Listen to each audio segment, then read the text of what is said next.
नमस्कार।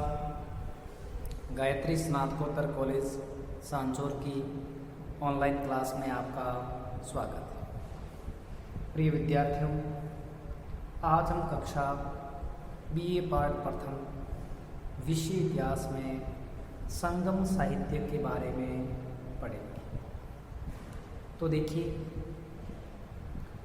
भारतीय इतिहास का वह काल जब दक्षिण भारत तीन राजवंशों चेर, चोल और पांड्यों के द्वारा शासित किया जाता था। अर्थात दक्षिण भारत में जिस समय चेर, चोल और पांड्यों का शासन था, उनके काल को संगम युग कहते हैं। और उस काल में लिखे गए साहित्यिक ग्रंथ संगम साहित्य के नाम से जाने जाते हैं। ठीक है, वापस समझिए। भारतीय इतिहास का वह काल जब दक्षिण भारत में चेर, चोल और पांड्य तीन राजवंशों का शासन था। उस समय में वह युग संगम युग के नाम से जाना जाता था। जिस प्रकार उत्तर भारत की प्राचीन सभ्यता एवं संस्कृति की जानकारी वैदिक साहित्य से मिलती है, उसी प्रकार प्राचीन दक्षिण भारत की सभ्यता और संस्कृति की जानकारी संगम साहित्य से मिलती है। अर्थात जो उत्तरी भारत में वैदिक संस्कृति से जानकारी मिलती है, वही दक्षिण भारत में संगम साहित्य से जानकारी मिलती है। तो इस तरह जो उत्तरी भारत में जानकारी वैदिक साहित्य से मिलती है, वही दक्षिण भारत में संगम साहित्य से जानकारी मिलती है। अब देखिए संगम का अर्थ। तो संगम का अर्थ है संघ, परिषद, अकादमी अथवा विद्यालय। अर्थात संगम में हम देख सकते हैं, चाहे संघ हो, परिषद हो, अकादमी हो अथवा विद्यालय के रूप में इसका अर्थ लिया जा सकता है। दूसरे शब्दों में हम यह अर्थ समझ सकते हैं कि संगम तमिल कवियों, बुद्धिजीवियों और चिंतकों का एक ऐसा संगठन था। इसके अंतर्गत राजकीय संरक्षण प्राप्त बहुत से तमिल कवि संगम परिसर में रहते हुए काव्य रचना करते रहते थे। दूसरे शब्दों में हम समझ सकते हैं कि संगम है वो तमिल कवियों, बुद्धिजीवियों और चिंतकों का एक ऐसा संगठन है। इसके अंतर्गत राजकीय संरक्षण प्राप्त बहुत से तमिल कवि संगम परिसर में रहते हुए काव्य रचना करते रहते थे। जनश्रुतियों के अनुसार पांड्य शासकों के अंतर्गत 3 बार संगमों का गठन किया गया था। ठीक है, जनश्रुति बताती है कि 3 बार संगम साहित्य या संगमों का गठन किया गया था, और इस आधार पर हम उसको तीनों का अध्ययन है वो करेंगे। तो इसमें देखिए, पहला संगम, प्रथम संगम जो है, इस संगम में आता है कि प्रथम संगम की स्थापना ऋषि अगस्त्य की अध्यक्षता में ठेनवा दुर्रई में की गई थी। कहाँ पर की गई थी? ठेनवा दुर्रई में। इसे वर्तमान में कन्याकुमारी के दक्षिण में मानते हैं, जो समुद्री लहरों से उजाड़ दिया गया है। इसकी सदस्य संख्या 549 बताई जाती है। प्रथम संगम की अवधि के दौरान 4499 लेखकों की रचनाओं को प्रकाशन के लिए स्वीकृत किया गया था। और प्रमुख सदस्यों में से कुछ के नाम प्रकाश में आए जो इस प्रकार हैं, जैसे तिरिपुर मेरित, त्रिरी सैदकवदबुल, पुन मेरिंद, गुरु गवल और मुरीजियर, मुदी नागरायण आदि नाम प्राप्त होते हैं। प्रथम संगम की मुख्य रचनाओं में अक्तियम, परिपदल, पुदुनरे, मुदुकुरुवी, कलवीरिय आदि उल्लेखनीय हैं। और जनश्रुतियों के अनुसार प्राचीन ठैनवादुर्री नगर समुद्र में समा गया और प्रथम संगम भी समाप्त हो गया था। तो इस तरह इसका कार्यकाल 4400 वर्ष बतलाया गया है, लेकिन इतिहासकार इसे तर्क संगत हैं वो नहीं मानते हैं।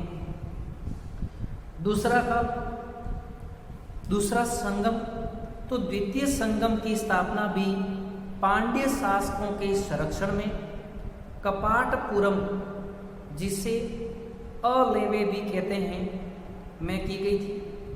और इस संगम के प्रथम अध्यक्ष श्री अगस्त्य बताए जाते हैं।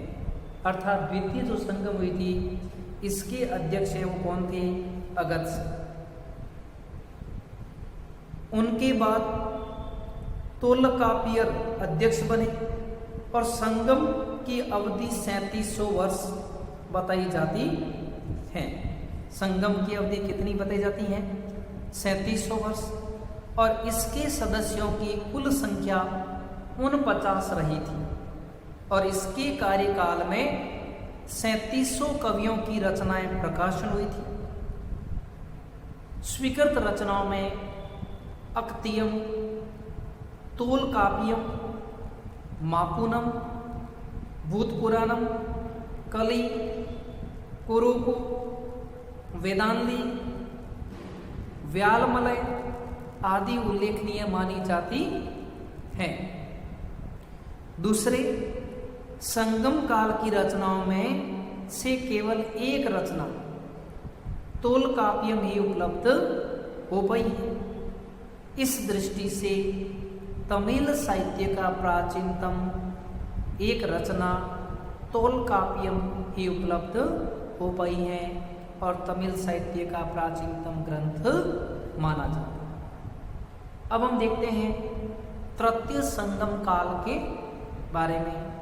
तो देखिए, तीसरे संगम की स्थापना मदुरै यानी मदुरै नगर में की गई थी। इसकी अवधि 1850 वर्ष बताई जाती है और इसे भी पांड्य शासकों का संरक्षण मिला और इसकी सदस्य संख्या भी 49 थी और इसके कार्यकाल में 449 कवियों की रचनाओं को प्रकाशनार्थ स्वीकार किया गया। स्वीकृत रचनाओं में ललिने, नेडुंथोके, कुरुथोके, पदिलुपतो वरी आदि उल्लेखनीय रचनाएं मानी जाती हैं। तो इस तरह से 3 संगमों का काल माना जाता है: प्रथम संगम, द्वितीय संगम और तृतीय संगम। अब देखिए, संगम साहित्य में जो हमें राजनीतिक स्थिति देखती थी उसके बारे में हमें वो अध्ययन करेंगे। तो देखिए,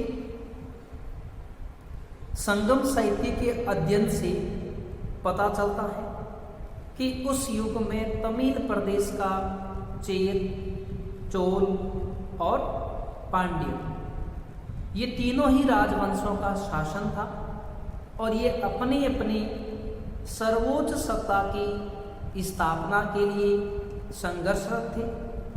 परंतु संगम साहित्य के आधार पर इन राजवंशों का क्रमबद्ध इतिहास का निर्माण करना बहुत कठिन है। कवियों ने अपनी रचनाओं में केवल उन्हीं राजाओं और सामंतों का यशोगान किया है जिन्होंने उदारता पूर्वक कवियों और विद्वानों को संरक्षण प्रदान किया था और जिन्हें कवियों ने वल्लाल की उपाधि से सुशोभित किया था। अब हम इनमें सबसे पहले चेर राजवंश के बारे में है वो पढ़ेंगे। तो देखिए, चेर राजवंश का शासन तमिल देश के पश्चिमी तट पर था और संगम साहित्य के अनुसार इस वंश का पहला शासक उदयन जेरल था। अर्थात संगम साहित्य है इसका जो इसमें चेर वंश का जो शासन है वो तमिल के पश्चिमी तट पर था और इसका पहला शासक है वो उदयन जेरल था। उसका समय 130 ईस्वी के आसपास माना जाता है। इसने कुरुक्षेत्र में भाग लेने वाले सभी राजाओं को भोजन कराया, इसलिए उसे महाभोजन उदयन जेरल कहा जाने लगा था। उसका पुत्र एवं उत्तराधिकारी नेदुन जेरल था। उसे कई युद्धों में विजय का श्रेय दिया गया। वह अधिराज कहा जाता था और उसे इमयतर मनवन की उपाधि भी है वो मिली थी और इनकी राजधानी है वो मरंदई थी। वह चोल राजाओं से युद्ध करते हुए मारा गया था और उसके बाद आदन है वो राजा बना था। तो इस तरह चेरों का शासन भी दक्षिण भारत में काफ़ी समय तक है वो चला था। अब देखिए, चेर वंश के अन्य कई राजाओं की जानकारी भी मिलती हैं इन संगम साहित्यों के अंदर। अब इसके बाद देखते हैं चोल राजवंश। तो देखिए, चोल राजवंश के शासकों में सर्वप्रथम उल्लेख कारीकल का मिलता है। चोल राजवंश के शासकों में सबसे पहला उल्लेख है वो कारीकल का मिलता है, जिनका काल 190 ईस्वी के आसपास माना जाता है। तो देखिए, चोल वंश का प्रथम शासक है वो कौन था? कारीकल। कहा जाता है कि वह एक पराक्रमिक शासक था। पट्टिनपाली नामक ग्रंथ से इसकी जानकारी मिलती है और अपने शासन के प्रारंभिक काल में वह बंदी बना लिया गया था। उसे राजपाट से निकाल दिया गया था, परंतु अपने पराक्रम से उसने पुनः सिंहासन प्राप्त किया और वेणी के युद्ध में उसने 11 राजाओं की संयुक्त सेना को पराजित किया और इस विजय के बाद उसकी प्रसिद्धि दूर दूर तक दक्षिण में फैल गई। इसके शासन काल में बंजर भूमि को कृषि योग्य बनाया गया था। ठीक है, अनेक तालाबों का निर्माण सिंचाई के लिए किया गया था और वैदिक परंपरा के अनुसार महायज्ञ आयोजित करके सिंह को चोल राज्य का प्रतीक बनाया गया था। कारीकल के समय में कुंजीपुरम में तोंड ईमान इलन डिरेवन नामक व्यक्ति का शासन था और कारीकला के साथ उसके संबंधों की जानकारी नहीं मिल पाई। तो इस तरह संगम साहित्य में हमें चोल वंश की भी जानकारी मिलती है। अब है पांड्य राजवंश। तो देखिए, पांड्य राजवंश के उदार संरक्षण में तीनों संगम फले फूले थे और संगम काल की रचनाओं में पांड्य राजवंश का पूरा इतिहास उपलब्ध नहीं हो पाता। पत्तू पातू में संकलित कविताओं से नेडुजेलियन नामक शासक को सफलता का पता लगता है और उसका समय 210 ईस्वी के आसपास माना जाता था। वह युवा अवस्था में ही राजा बन गया था और राजा बनते ही उसने अपने पड़ोसी शत्रुओं पर आक्रमण करना शुरू किया। तलैया लंगानम के युद्ध में उसने अपने शत्रुओं को बुरी तरह पराजित किया। चीर राजा को बंदी बनाकर कारागार में डाला। कई कवियों ने उसका यशोगान किया है। तो इस तरह संगम साहित्य में पांड्यों के विविध सामंतों के कार्यों का भी उल्लेख मिलता है। नलियक कोडन ऐसा ही एक सामंत था और उसका समय लगभग 270 ईस्वी माना जाता है। नतन्नारयम उदार शासकों के शासन काल के समाप्त होने का वर्णन भी है वो मिलता है। अब हम देखते हैं संगम काल के शासकों का प्रशासन, अर्थात संगम काल में दक्षिण भारत के चेर, चोल और पांड्य थे। इन्होंने अपने विशाल साम्राज्य को सुव्यवस्थित करने के लिए एक कड़ी दर कड़ी अधिकारियों की नियुक्ति की हुई होती थी और वे ग्राम से लेकर नगर, प्रांतों से लेकर राजा तक कार्य हैं वो संभालते थे और इनमें राजतंत्रात्मक शासन प्रणाली प्रचलित थी जिसमें राजा वंशानुगत होता था और राजा के पास शासन की तमाम शक्तियां होती थी। राजा तमाम तरीके से अपने प्रशासन को चलाता था। उसकी सहायता के लिए मंत्री परिषद और अधिकारी होते थे जो राजा को सलाह देने का कार्य व राजा के बताए हुए कार्यों को अमली जामा पहनाने का कार्य करते थे। उस समय नगरों में नगर सभा और गांवों में ग्राम सभा की भी जानकारी मिलती है। जो गांवों में और नगरों में शासन व्यवस्था चलाने का कार्य है वो करते थे और न्यायिक कार्यों की देखभाल के लिए मंत्री और न्यायाधीश होते थे। राजा सर्वोच्च न्यायाधिकारी होता था और फौजदारी मामलों में तो वह अंतिम निर्णायक होता था। इसके अलावा इनके पास सैन्य व्यवस्था भी सुदृढ़ होती थी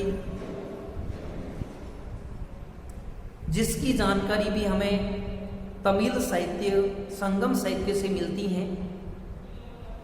उनकी सेना में पैदल सेना, अश्वारोही सेना, रथारोही सेना, गजारोही सेना आदि तमाम तरह की सेना के अंगे मौजूद थे। इस तरह से हम समझ सकते हैं कि उनके पास ये तमाम सुविधाएं थी। उनका सामाजिक जीवन तमिल साहित्य में, संगम साहित्य में मिलता है जिसमें ब्राह्मण, क्षत्रिय, वैश्य और शूद्र जातियों का उल्लेख नहीं मिलता है। लेकिन उस समय में ये माना जाता है कि उनके काल में ब्राह्मणों को श्रेष्ठ स्थान विभाजित था। तमिल साहित्य में, संगम साहित्य में तमिल समाज को समझने के लिए 5 वर्गों में विभाजित किया गया था। इसमें पहला ब्राह्मण, दूसरा आरासार जो राज परिवार से जुड़े लोग होते थे, तीसरा है वनीगर, जो व्यापारी वर्ग था। चौथा है वल्ला, जो अभिजात वर्ग थे। और पांचवा आता है वेल्लार यानी मजदूर कृषक, ऐसे किसान जो भूमिहीन तथा निम्न श्रेणी के किसान मजदूर वर्ग को वेल्लार किसान के नाम से जाना जाता था। तो इस तरह से दक्षिण भारत में भी हमें संगम साहित्य की जानकारी प्राप्त होती है। संगम साहित्य से चोल, चेर और पांड्य राजवंशों के बारे में भी विशेष जानकारियाँ प्राप्त होती हैं। धन्यवाद।